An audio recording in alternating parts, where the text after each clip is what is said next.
जो उद्देश्य थे वो पूर्ण हो गए हैं। मेरा संकल्प पूर्ण हो गया है। धर्म की स्थापना हो चुकी है। अब ये यदुवंशी हैं, इनमें थोड़ा सा अहंकार आ गया है। और एक बात ये भी भगवान ने सोची कि यदुवंशी मेरे शरीर से उत्पन्न है, मेरे वंश के हैं। अगर इन यदुवंशियों का उद्धार नहीं हुआ तो फिर ये होगा कि कृष्ण के वंश में उत्पन्न होने के बाद भी उद्धार नहीं हुआ। भगवान श्याम सुंदर ने विचार किया कि मेरे नेत्रों के सामने ही इनका उद्धार हो जाए, इसलिए भगवान की इच्छा से सारे लीलाएं हुई हैं। कोई भी क्रिया परमात्मा की इच्छा के विपरीत नहीं होती है। हम आप जरूर सोचते रहते हैं कि ये अगर ऐसा नहीं होता तो ऐसा नहीं होता। ऐसा नहीं है। जो परमात्मा की इच्छा होती है वही होता है। भगवान ने विचार किया यदुवंशी उद्दंड हो गए हैं और अगर इनको छोड़ करके जाते हैं तो ये पुनः पृथ्वी पर अधर्म की स्थापना करेंगे।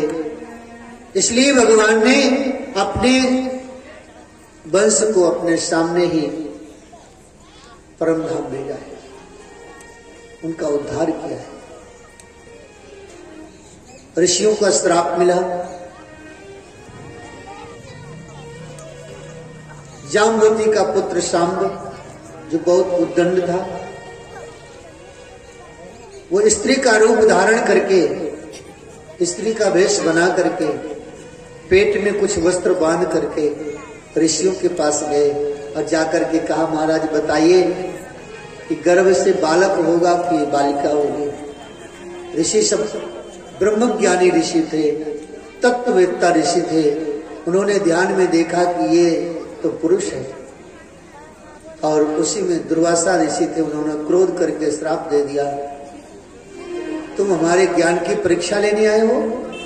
हम श्राप देते हैं कि इसके उदर से, यानी सांब के उदर से लोहे का दंड निकलेगा जो सारे यदुवंशियों के विनाश का कारण बनेगा।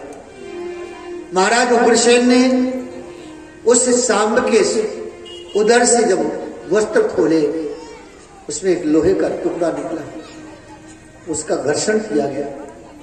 घर्षण करके और समुद्र में फेंकवा दिया गया।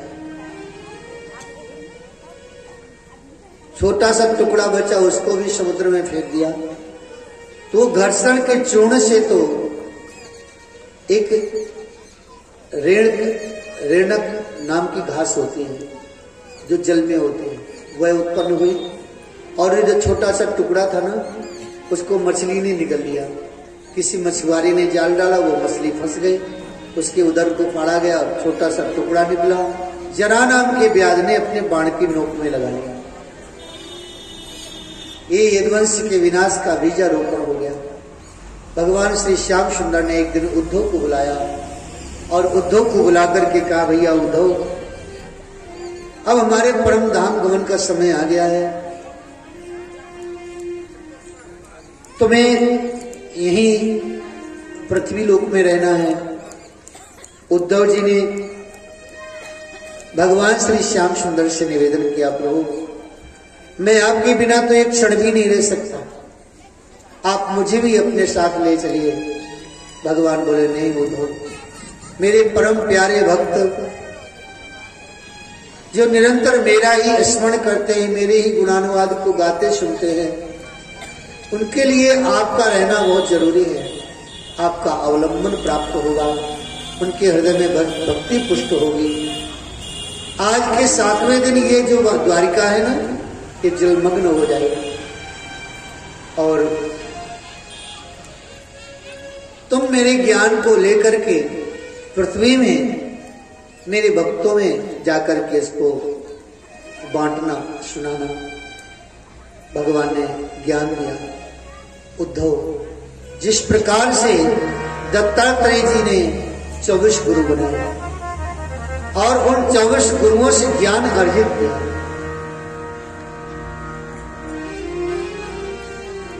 पृथ्वी वायु आकाशम आपो अग्नि चंद्रमा रवि कपोतो अजगरा सिंधु पतंगो मधुकृत गया मधुहारिणो मीनः पिंगला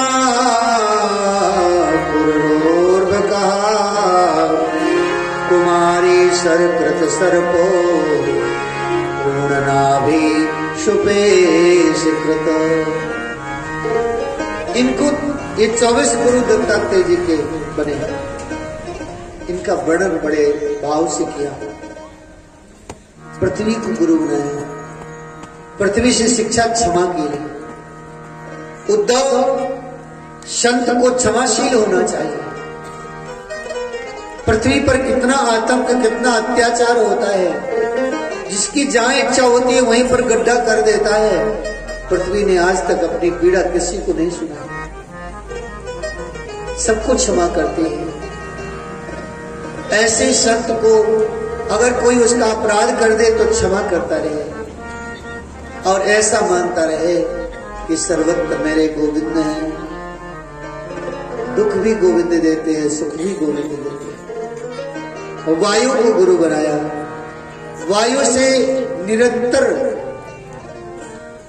चलने की शिक्षा दी। संत को स्थिर एक स्थान में नहीं रहना चाहिए। संत सुखी विचरंत मही, विचरणशील होना चाहिए। और संत में वायु के समान गुण होना चाहिए। जैसे वायु में गुण होता है, वायु में कोई गुण नहीं होता है, वायु निर्गुण होता है। ना तो शीतलता वायु का गुण है, न सुगंध दुर्गंध ये वायु का गुण है। वायु में कोई गुण नहीं होता। अगर किसी बगीचे से वायु निकल के आएगी तो सुगंधित होगी, अगर किसी दुर्गंध स्थान से आएगी तो दुर्गंधी होगी, लेकिन वायु का ये गुण नहीं है। कुछ दूर जाकर के वायु अपने स्वभाव में स्थिर हो जाएगी। गर्म और सर्दी ये वायु का गुण नहीं है। हिमालय से वायु बह के आएगी तो शीतल होगी, अगर गर्म क्षेत्र से बह के आएगी तो गर्म होगी, लेकिन ये वायु का गुण नहीं। आकाश को गुरु बनाया। आकाश जैसे गंभीर होता है, असीम होता है, ऐसे सत्य के विचार असीम अनंत परमात्मा से जुड़े रहे। अग्नि को गुरु बनाया। अग्नि से शिक्षा प्राप्त करी, अच्छाइयां बुराइयां सब भस्म कर दें। अग्नि में आप अच्छी वस्तु डालें तो स्वाहा कर देते हैं, और बुरी वस्तु डालें तो भी स्वाहा कर देते हैं। ऐसे संत में कोई संत का सम्मान करे तो भैया ठीक है, और कोई अगर बुराई करे तो ठीक है। तो दुख और सुख में समान रहे। चंद्रमा को गुरु बनाया। चंद्रमा से शिक्षा प्राप्त करी। जैसे चंद्रमा निरंतर शीतलता प्रदान करता है, अपनी किरणों से समस्त जगत को अमृत के समान वह रोशनी प्रदान करता है, शीतलता प्रदान करता है। वैसे ही संत को चाहिए कि अपने शीतल वाणी के द्वारा सबको सुख प्रदान करें। भगवत चर्चा सुना करके, ज्ञान सुना करके सारे जगत के प्राणी मात्र को आह्लादित करें। रवि को गुरु बनाया। सूर्य को, सूर्य से शिक्षा प्राप्त करी कि सारे जगत को समान भाव से ऊर्जा देते हैं, प्रकाश देते हैं। ऐसे संत को चाहिए कि कोई अगर दुखी व्यक्ति, कोई पापी व्यक्ति भी आ जाए तो भी संत उसको अपने ज्ञान के प्रभाव प्रकाश से प्रकाशित कर दे,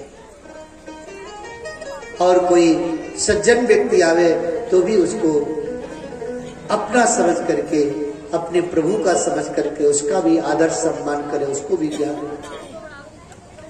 कपोत, कबूतर को गुरु बनाया।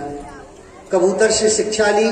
एक कबूतर और एक कबूतरी, उनके बच्चे किसी जंगल में रहते थे और उसी समय एक बहेलिया आया, बहेलिए ने जाल डाला और दाना डाला, जाल डाला, उसमें उसके बच्चे आकर के फंस गए।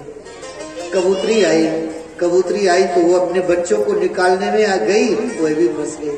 कबूतर आया और वह भी अपने परिवार को निकालने के लिए गया, वह भी फंस गया। संत दत्तात्रेय जी ये देख रहे थे, उन्होंने उसको भी गुरु बनाया। कभी लोभ लालच में आकर के, मोह में आकर के संसार के बंधनों में नहीं बंधना चाहिए। आसक्ति ही दुख का कारण है। जैसे उन कबूतर दंपति को आसक्ति के कारण फंसना पड़ा, प्राण गंवाने पड़े, ऐसे ही संत को सावधान रहना चाहिए। कभी कहीं कोई आसक्ति ना हो, कोई ममता ना हो, निरासक्त होकर के विचरण करे। अजगर को गुरु बनाया।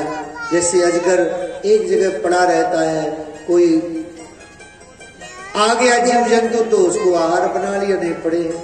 ऐसे संत को भोजन के लिए दर दर की ठोकरें नहीं खानी चाहिए। एक जगह पड़े मस्ती में, अजगर करे न चाकरी, पंछी करे न काम, दास मलू का कहे गए सबके दाता राम। अजगर वृत्ति को धारण कर ले और परमात्मा में एक निष्ठ होकर के भजन में लीजिए। समुद्र को गुरु बनाया। समुद्र जैसे अपनी सीमा को लांघता नहीं है, वैसे संत को भी अपनी सीमा का उल्लंघन नहीं करना चाहिए। पतंगा को गुरु बनाया। पतंगा जैसे दीपक की लौ की ओर जाता है, जल करके भस्म हो जाता है, वैसे ही संत को भी सावधान रहना चाहिए। संसार के विषय रूपी दीपक की लौ में न जले, उससे दूरियां रहे, उसके प्रकाश में रहे। उसके प्रकाश से भी दूर नहीं रह सकता है, लेकिन उससे दीपक की लौ से दूर रहे। मधुकृत को गुरु बनाया और उससे शिक्षा प्राप्त करी कि जैसे वो मधु निकालने वाला होता है ना, आता है और मधुमक्खी छत्ता में कहां से कैसे कैसे पुष्प से पराग लेकर के इकट्ठा करती है, संचय करती है, और मधु हरण करने वाला आता है और सारी मक्खियों को मार करके मधु निकाल के चला जाता है। ऐसे संत को चाहिए कि वो संग्रह नहीं करना चाहिए, इतना उपार्जन करे जितना वो खर्च कर सके, उपयोग कर सके। बहुत ज्यादा संग्रह करने से जानते हैं आजकल कोई भी आक्रमण कर सकता है, और जितना माल रहेगा ना उतना ही बड़ी मार पड़ती है। बोलो जय श्री कृष्ण। जितना ज्यादा झोली में माल होगा उतना ही बड़ी मार पड़ती है, इसलिए सावधान रहना चाहिए। साधु की झोली में तो सब कुछ होता है।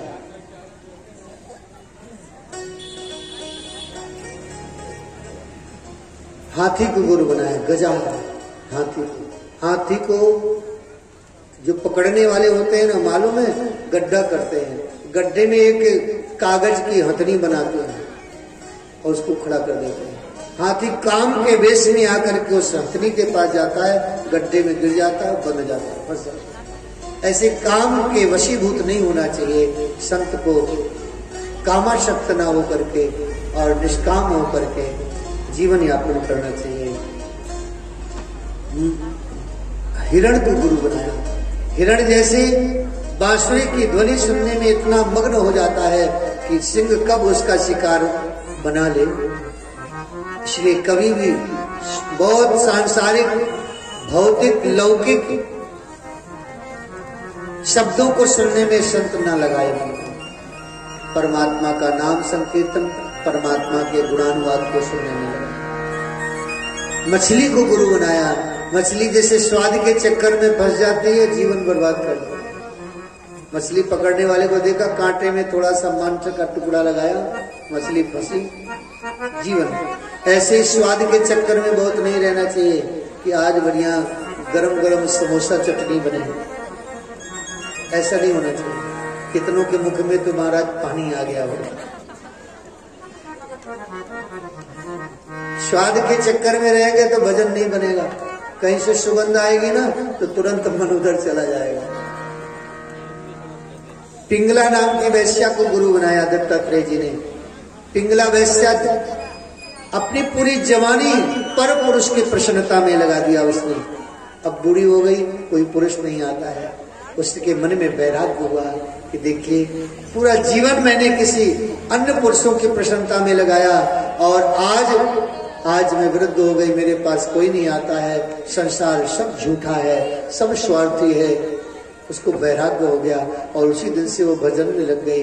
सोचने लगी जितना समय मैंने संसार के विषयों में बिताया है उससे अगर चौथाई भाग भी परमात्मा के भजन में लगाया होता तो आज गोविंद मुझे मिल जाते। दत्तात्रेय जी ने उससे भी गुरु बनाया, कुरर पक्षी को गुरु बनाया। एक पक्षी होता है कुरर पक्षी, वह मांस का टुकड़ा लेके आसमान में उड़ गया तो उसके पीछे सैकड़ों कौवे गीद उसको झपट्टा मारने लगे और जब उसने उसको छोड़ दिया ना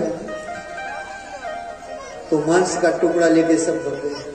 ऐसे संत को भी बहुत संग्रह नहीं करना चाहिए। जब जब संसार की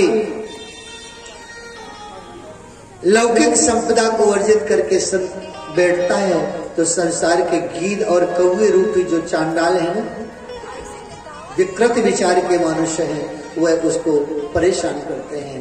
इसलिए संत को निरासक्त संग्रह वृत्ति से रहित होना चाहिए। कुमारी कन्या को गुरु बनाया। कुमारी कन्या से क्या शिक्षा प्राप्त करी? बस 2-4 और गुरु रह गए भैया, सुन लो। इनके गुरुओं को सुनने से बहुत कुछ ज्ञान मिल जाता है। कभी अगर मन में कोई ऐसा कार्य करने का मन करेगा तो इन गुरुओं को स्मरण कर लेना, वह कार्य आपका संपन्न हो जाए। कुमारी कन्या को गुरु बनाया, उससे शिक्षा प्राप्त करी कि एक कन्या थी, उसके घर में कुछ मेहमान आए। उस कन्या के माता पिता नहीं थे। वो कन्या सोचने लगी मेहमान आए हैं, मेरे घर में कुछ है नहीं। वो धान को कूटने लगी उखली में डाल के मूसर से कि कूट के चावल निकालूं, मेहमान की सेवा करूं। जब कूटने लगी तो उसके हाथ में चूड़ियां थी, वो चूड़ियां बजने लगी। उसको लज्जा आने लगी, उसने चूड़ी तोड़ना शुरू किया। एक चूड़ी तोड़ दी, फिर कूटने लगी, फिर भी आवाज। अंत में एक चूड़ी बची। जब एक चूड़ी बची तो आवाज बंद हो गई। दत्तात्रेय जी महाराज जी को ये ज्ञान मिला कि एक निरंजन अकेले घूमना चाहिए। संत को किसी के संग में नहीं रहना चाहिए, अकेले ही विचरण करना। उसे दुख और सुख का अनुभव प्राप्त होता है। संसार के लोग जो दुख देंगे तो अकेले ही दुख भोगे और अकेले ही सुख भोगे, उससे संसार में समानता का भाव प्राप्त होगा। सरकृत बाण बनाने वाले को गुरु बनाया। एक बाण बना रहा था और वहां से राजा की पूरी बारात निकली, बड़े बाजे गाजे के साथ निकली। तो बाण बनाने वाला अपना बाण बनाता रहा। अंत में एक सिपाही आया और सिपाही ने उस बाण बनाने वाले से पूछा, भैया यहां से हमारे महाराज की बारात निकली है क्या? उसने कहा, भाई मैंने ध्यान नहीं दिया। दत्तात्रेय जी महाराज जी उस दृश्य को देख रहे थे। इसका ध्यान कितना केंद्रित है, इतने गाजे बाजे के साथ बारात निकली लेकिन इसका ध्यान बाण बनाने में इतना एकाग्र है कि ये सब ध्वनि उसको सुनाई नहीं दिया। साधक को, संत को ऐसा ही एकाग्र चित्त मन से परमात्मा का ध्यान करना चाहिए कि संसार की जो शोरगुल है, संसार की उथल पुथल है, उसको दिमाग में ना आवे, स्मरण में ना आवे, मन एकाग्र परमात्मा में लगे। सर्प को गुरु बनाया। सर्प जैसे कभी अपना घर नहीं बनाता है, सर्प कभी घर नहीं बनाता, दूसरों के बनाए हुए घर में घुसा रहता है। जब इच्छा हुई निकल के फिर कहीं चला गया। उसका एक घर नहीं होता सर्प का। ऐसे संत को भी चाहिए कभी बहुत बड़ा आश्रम और महंत बन करके नहीं, बस आज यहाँ घुसे हैं, डॉक्टर साहब के यहाँ घुसे हैं तो अपना घर है, और जब निकल के कहीं चले गए तो जहां गए वो अपना घर है। कहीं आसक्ति नहीं होगी, इससे आसक्ति से बचेंगे। और जहां पर अपना बन गया तो फिर अपना हो जाता है कि ये मेरा है, बिगड़े नहीं, नुकसान ना हो, और वहां आसक्ति हो जाए। पूर्ण नाभि मकड़ी को गुरु बनाया। जैसे मकड़ी होती है अपने बनाए हुए जाल को फैलाते हैं, फिर उसी में फंस करके जीवन समाप्त कर लेते हैं। ऐसे ही संत को चाहिए कि कभी संसार की माया का संग्रह न करे, नहीं मकड़ी की जाल के समान उसमें फंस जाएगा और जीवन बर्बाद हो जाएगा। इस प्रकार से श्री श्याम सुंदर कृष्ण ने उद्धव जी को 24 गुरुओं की शिक्षा दी और कहा, उद्धव संसार की प्रकृति जो है ना, ये प्रकृति का प्रत्येक व्यवस्था हमारी गुरु है। दत्तात्रेय जी ने तो 24 गुरु बनाए, ये ज्ञान के गुरु हैं। मंत्र गुरु तो एक होना चाहिए, मंत्र गुरु एक होना चाहिए। ऐसा नहीं कि सोचे महाराज जी ने 24 गुरुओं की बात करी है तो हम तो 48 गुरु बनाएंगे, ऐसा नहीं है। मंत्र गुरु एक होना चाहिए, लेकिन शिक्षा गुरु जितने बना सको, जहां जहां से आपको शिक्षा प्राप्त हो उसको संग्रहित करें और जब कभी अवसर बने उसका चिंतन करें, उसका मनन करें और उसको अमल करें। भगवान श्री कृष्ण ने उद्धव जी को गृहस्थ जीवन का भी वर्णन किया। 4 आश्रम होते हैं, ब्रह्मचर्य